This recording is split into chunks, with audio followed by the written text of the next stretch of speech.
I found out my daughter wasn't mine on the same day I discovered my wife was pregnant with another man's child. That sentence changed everything. But I'm getting ahead of myself. Let me take you back to where it all started falling apart. I work as an aircraft mechanic at a regional airport outside Denver. It's honest work, pays the bills, keeps our family comfortable in our 2-bedroom apartment in Lakewood. My name is Sebastian, and for 10 years I thought I knew exactly who I was married to. Samantha and I met at a community barbecue back in 2015, got married 6 months later, and had our daughter Emma 3 years into our marriage. Samantha stayed home with Emma, while I worked long shifts maintaining Cessnas and Boeings. I never questioned it. She seemed happy, I was happy, and Emma was thriving.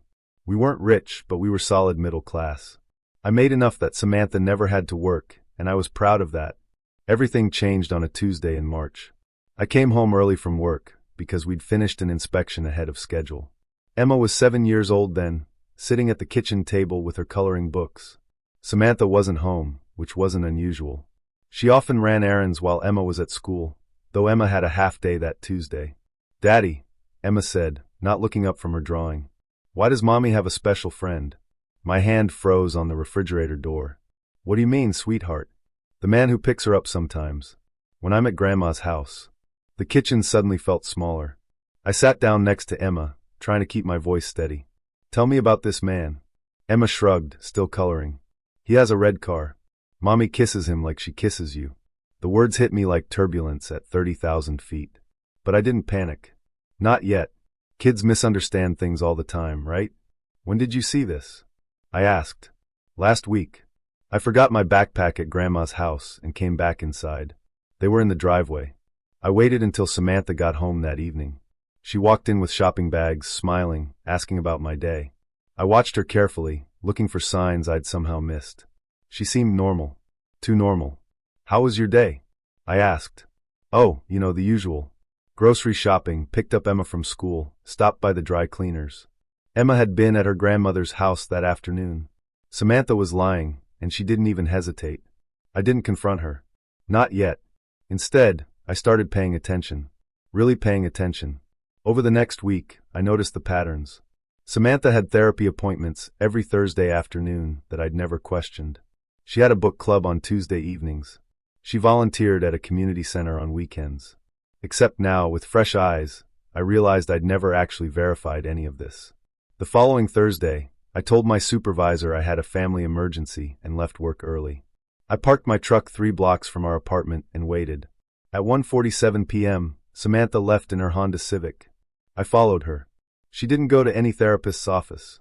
She drove to a coffee shop in downtown Denver, parked and waited. 10 minutes later, a red Audi pulled up next to her. A man got out, tall, well-dressed, probably in his mid-30s. They embraced in the parking lot. Not a friendly hug.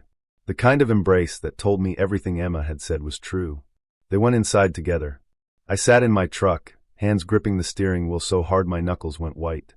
I could have stormed in there. Part of me wanted to. But something told me to wait, to see how deep this went. They stayed in the coffee shop for 45 minutes, then left together in his car. I followed them to a hotel near the airport. The irony wasn't lost on me. I worked minutes away from where my wife was betraying me. I didn't need to see more. I drove back to work, clocked in, and spent the rest of my shift on autopilot. That night, Samantha came home cheerful, talking about her therapy session and how helpful it was. I nodded along, asking questions, watching her lie to my face with practiced ease. How long had she been this good at deception? The next morning, I called a lawyer. Not one of those expensive downtown attorneys, but a solid family law practitioner my coworker had used during his divorce.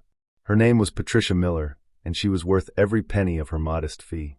"I need to know my options," I told her during our consultation. "But I need to do this smart." "Tell me everything," she said. I laid it all out. Patricia listened, took notes, and then leaned back in her chair. "Before you do anything, we need to establish a few things. First, how joint are your finances? We have a shared checking account. Savings account in both our names. Credit cards? One in my name that she has a card for." Patricia nodded. "I'm going to give you some homework. I need you to pull all your financial records for the past year. Bank statements, credit card bills, everything. I want to know where your money has been going." I spent that weekend while Samantha was at her volunteer work, going through our finances. What I found made my blood run cold. Our savings account, which should have had close to $30,000 in it, had less than $8,000. I'd been depositing money every month, but Samantha had been making withdrawals. Large ones. The checking account told a similar story. Charges at restaurants I'd never been to, purchases at stores I didn't recognize, and a recurring monthly payment to something called Wellington Academy. Wellington Academy. I searched for it online. It was a private tutoring center in Denver. Except Emma went to public school and had never mentioned any tutoring. I called them Monday morning. "Hi, my name is Sebastian Morrison. My daughter Emma is enrolled in your program, and I need to verify our payment information." "I'm sorry, sir," the receptionist said. "We don't have any students by that name." "Are you sure?" "My wife set up the account." "Samantha Morrison?" A pause. "Let me check our adult education programs." "Ah, yes. Samantha Morrison is enrolled in our Executive Assistant Certification Program." "Is there an issue with the payments?" "Executive Assistant Certification." I thanked her and hung up. My wife wasn't spending our money on tutoring for Emma. She was spending it on herself, presumably to get a job, presumably to leave me. But that wasn't even the worst part. I kept digging through the credit card statements. There were charges at men's clothing stores, expensive restaurants, a jewelry store. She was spending my money on her affair. Over the past year, Samantha had burned through $22,000 of our savings. Money I'd been setting aside for Emma's college fund. Money I'd earned working 12-hour shifts, coming home covered in grease and hydraulic fluid. I went back to Patricia with everything I'd found. She reviewed the documents and whistled low. "This is financial infidelity on top of regular infidelity. In Colorado, we're an equitable distribution state, which means marital assets get divided fairly, not necessarily equally. This kind of financial behavior will not look good for her." "What do I do?" I asked. "First, open a new bank account in just your name. Start having your paychecks deposited there. Don't touch the joint accounts yet. We don't want to look like you're hiding assets. Second, I need you to document everything. Every time she lies about where she's going, write it down. Every time you follow her, note the date, time, and location. We're building a case." "What kind of case?" Patricia met my eyes. "The kind that ensures she doesn't take you to the cleaners in the divorce." I followed Patricia's instructions to the letter. Over the next 3 weeks, I documented everything. Samantha's Thursday therapy sessions. Her Tuesday book club. That was actually drinks at a bar with Philip. I'd learned his name from following them and listening to their conversation from a nearby table. Her Saturday volunteering. That was brunch dates. I also did something else.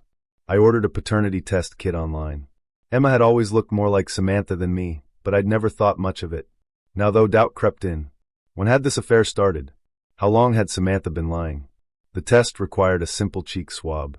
I did it one morning while helping Emma brush her teeth, made it seem like a game. Sent the samples off to the lab and waited. 10 days later, the results came back. I opened them in my truck during lunch break, hands shaking. Not a match. The probability of paternity was less than 0.01%. Emma wasn't my daughter. The child I'd raised for 7 years, the little girl I'd taught to ride a bike and helped with homework, the kid who called me daddy and hugged me every night before bed, she wasn't biologically mine. I sat in that truck for an hour, unable to move. The world had tilted on its axis, and I didn't know which way was up anymore. That night, I couldn't look at Samantha without feeling sick. She noticed. "Everything okay?" she asked during dinner. "You seem distant." The audacity of her concern would have been funny if it weren't so twisted. "Just tired," I said. "Long day." But something else happened that night. Something that would make everything even more complicated. Samantha had been acting different lately. Not in her routine, that remained consistent in its deception, but physically. She looked tired. She'd been nauseous in the mornings. And that evening, while I was processing the paternity results, she sat me down with a nervous smile. "Sebastian, I have something to tell you." My stomach dropped. "What is it?" "I'm pregnant."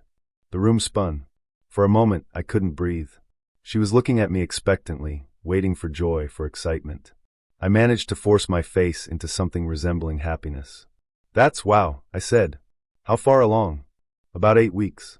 I wanted to wait until I was sure before telling you." 8 weeks. I'd been following her for 3 weeks. This baby had been conceived while she was actively cheating on me, while she was spending our savings on her lover. while she was lying to my face every single day. That's amazing, I heard myself say. I'm so happy. She hugged me, and I felt nothing but revulsion. This woman had destroyed our marriage, stolen from me, and now she was carrying another man's child while expecting me to celebrate. That night, after Samantha fell asleep, I sat in the dark living room and made a decision. I wasn't just going to divorce her. I was going to make sure she understood exactly what she'd done. I was going to make sure there were consequences. I called Patricia the next morning. She's pregnant, I told her. And I know it's not mine. How do you know? Because Emma isn't mine either. I got a paternity test. Silence on the other end. Then, Sebastian, this changes things. This changes everything. Are you absolutely certain? I'm certain. Okay, here's what we're going to do. Don't confront her yet. Let her think everything is normal. Meanwhile, I'm going to prepare divorce papers that will make it very clear what she's done. We're going to request full financial disclosure. We're going to show that she committed financial fraud by using marital funds for her affair. And we're going to make sure that you're not on the hook for a child that isn't yours. What about Emma? I asked, my voice breaking. She's not my biological daughter, but I've raised her. I'm the only father she's known. That's your choice, Patricia said gently. Colorado law recognizes that you've acted as her father. You can pursue custody or visitation rights if you want them, regardless of biology. But you need to think carefully about what you want here. I didn't need to think. Emma might not be mine biologically, but she was my daughter in every way that mattered. I wasn't going to abandon her because of what Samantha had done. I want shared custody of Emma, I said. I don't care about the DNA. She's my kid. Then that's what we'll fight for. Over the next 2 weeks, I played the role of excited, expectant father. I went with Samantha to her first prenatal appointment. I nodded along as she talked about baby names and nursery colors. I watched her lie about where she'd been, what she'd done, who she'd seen. And I documented everything. I also started preparing the apartment for what was coming. I made copies of every important document: birth certificates, our marriage license, financial records, Emma's school papers. I packed them in a box and stored them at my co-worker's house. I changed the password on my email account. I opened that separate bank account and started routing my paychecks there. Samantha noticed the change in our joint account balance. Why didn't your paycheck get deposited? She asked one evening. Payroll issue at work, I lied smoothly. Should be fixed next week. She accepted it without question, probably because she was too busy planning her exit strategy with Philip to care. I followed them again the next Thursday. This time they went to a different hotel. I took photos of them entering together, noting the time. I waited 3 hours, then photographed them leaving. In the pictures, Samantha was visibly pregnant now, a small bump showing under her shirt. That night, I made an anonymous tip to Philip's employer. A little research had revealed he worked as a loan officer at a bank. I sent them the photographs, along with a note. Your employee Philip Patterson is having an affair with a married pregnant woman and using his company credit card to pay for hotels. Thought you should know. I didn't know if anything would come of it, but I wanted Philip to feel some heat too. 3 days later, Samantha came home upset. You won't believe what happened to Philip, she said, then immediately froze, realizing what she'd just said. I looked up from my dinner. Philip? Her face went pale. I meant, there's this guy at the community center named Philip and... Stop, I said quietly. Just stop lying. The silence that followed was deafening. Emma was at a friend's house for a sleepover, thank God.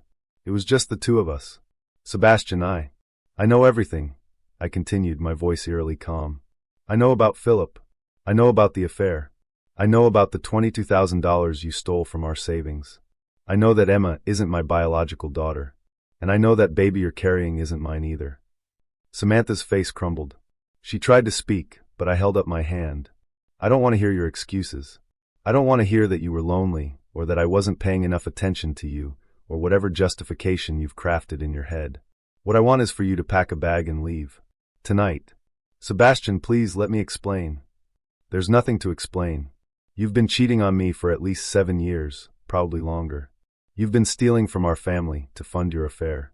You got pregnant by your lover and expected me to raise another man's child. Again, there is nothing you can say that will make any of this okay. She started crying. It wasn't like that. I love you. I made mistakes, but I love you. You don't love me, I said. You love the life I provided. You love not having to work. You love having someone to take care of you while you did whatever you wanted. But you don't love me. If you loved me, you couldn't have done this. What about Emma? She sobbed. What about her? She's not mine, is she? How long have you known? Samantha's silence was answer enough. You've known since she was born, I said, the realization hitting me. You knew she wasn't mine, and you let me believe she was for 7 years. You let me bond with her, love her, raise her, all while knowing she was someone else's child. You're her father in every way that matters. Samantha protested. That's the only true thing you've said tonight. I am her father in every way that matters, which is why I'm filing for shared custody. You're not going to use her as a pawn or take her away from me. But you're done. You're going to pack a bag and leave, and tomorrow you're going to be served with divorce papers. Where am I supposed to go? Go to Philip. Go to whoever Emma's real father is. Go to a hotel. I don't care. But you're not staying here tonight. She tried arguing, tried pleading, tried everything. But I was done. I'd made my decision. Finally, she packed a bag and left, crying the whole time. I watched her drive away and felt nothing but relief. The next day, Patricia had her served with divorce papers at her mother's house, where Samantha had apparently gone. The papers laid everything out: the affair, the financial theft, the paternity fraud. We requested an equitable division of assets that accounted for the money she'd stolen and misused. We requested shared custody of Emma, with me seeking primary physical custody, given Samantha's deception and unstable living situation.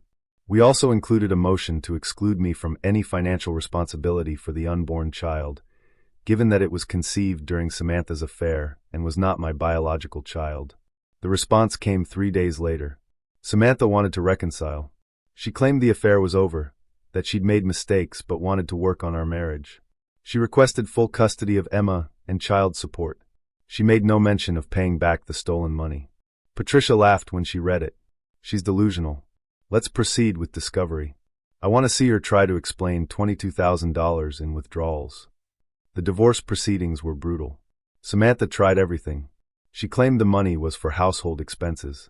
When we provided receipts showing otherwise, she claimed she needed it for personal wellness, and that I was controlling. When we showed the bank records proving she'd spent it on Philip and her certification program, she broke down in the mediator's office. I was trying to better myself, she screamed. I was trying to get a job, so I wouldn't be dependent on you anymore. By stealing from your family? Patricia countered. By lying to your husband? By spending marital funds on your affair partner? Samantha had no answer to that. The pregnancy complicated things. She was now 4 months along, clearly showing. She tried to use it to gain sympathy, claiming I was abandoning a pregnant woman. I had to sit in mediation sessions watching her play the victim when we both knew the truth. That child isn't my husband's, Patricia would remind everyone in the room. It was conceived during Mrs. Morrison's affair. Mr. Morrison has no legal or financial obligation to it. Through it all, I focused on Emma. I'd sat her down and explained in age-appropriate terms that Mommy and Daddy were going to live in different houses, that it wasn't her fault, that I loved her no matter what. Will I still see you? She asked, tears in her eyes. Every single day that I can, I promised. You're my daughter, and nothing will ever change that. What I didn't tell her was the biological truth. That could wait until she was older, if it ever needed to come out at all. For now, she was 7 years old, and her world was falling apart. She didn't need any more confusion. Samantha tried to use Emma against me during custody negotiations. She claimed that since I now knew Emma wasn't biologically mine, I couldn't possibly want custody. That I was just being spiteful. Patricia shut that down immediately. Mr. Morrison has acted as Emma's father since birth. He has every right to pursue custody, and in fact, removing him from her life now would be traumatic for the child. Mrs. Morrison's attempt to use her own deception as grounds to deny her daughter a relationship with her father shows a stunning lack of judgment.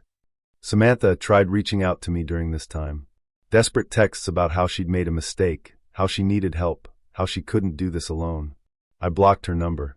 The only communication between us now went through a co-parenting app that Patricia had recommended. She also tried to find Emma's biological father. I learned about this through Samantha's mother, who called me one evening after the divorce was final. Sebastian, I need you to know something, Margaret said. She'd always been kind to me, and I could hear the shame in her voice. Samantha told me that she doesn't know who Emma's father is. There were multiple men before you, and she's not sure which one. She didn't finish the sentence. She didn't need to. Emma's biological father was out there somewhere, completely unaware he had a 7-year-old daughter. Maybe he'd been a one-night stand. Maybe he'd been another affair. Maybe he was married too. I'd never know, and honestly, I didn't care. I was Emma's father. That was all that mattered. Samantha gave birth to a boy in November. She named him Connor. I know because Emma told me about her baby brother. I felt nothing about it. That child wasn't my problem, wasn't my responsibility. What I did feel was satisfaction that Samantha was now facing the consequences of her choices. She had to move back in with her mother because she couldn't afford her own place. Her certification program fell through because she couldn't make the payments anymore. She had to get a job at a retail store, working for barely above minimum wage with a newborn. Meanwhile, Philip's divorce went through, and he moved to another state. He sent one child support payment and then disappeared. Last I heard, Samantha was trying to track him down through the courts, but he'd gone underground. Her family knew what she'd done. My family knew. Our friends knew.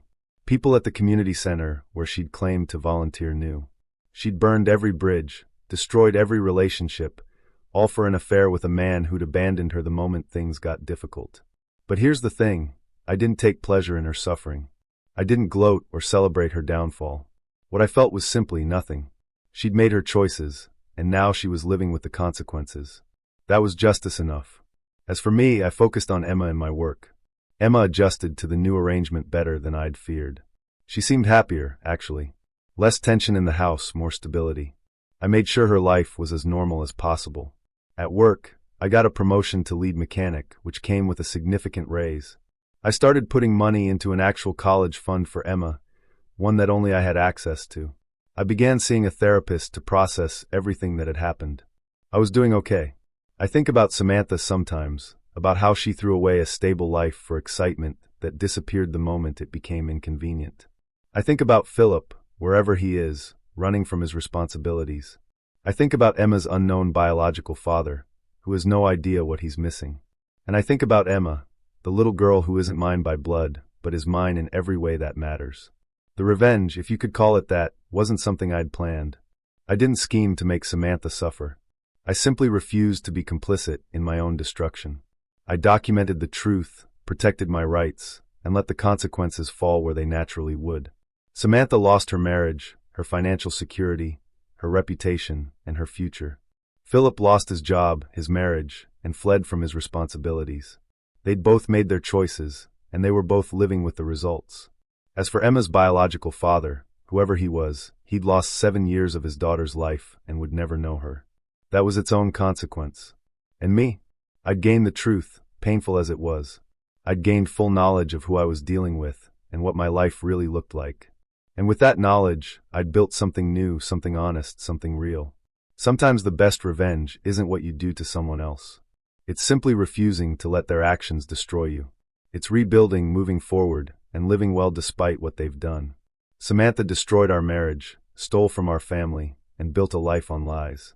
But she couldn't destroy me, and she couldn't take away what really mattered, my relationship with Emma. In the end, she lost everything she gambled with, and I kept what was truly valuable. The scales balanced themselves. Thank you for watching the video to the end. YouTube may no longer suggest my channel to you, so subscribe to it to receive new interesting stories. You will also help the channel grow and improve the quality of its content. A playlist with other interesting stories that you can listen to is now displayed on the screen. You can also write in the comments what stories you would like to see on the channel.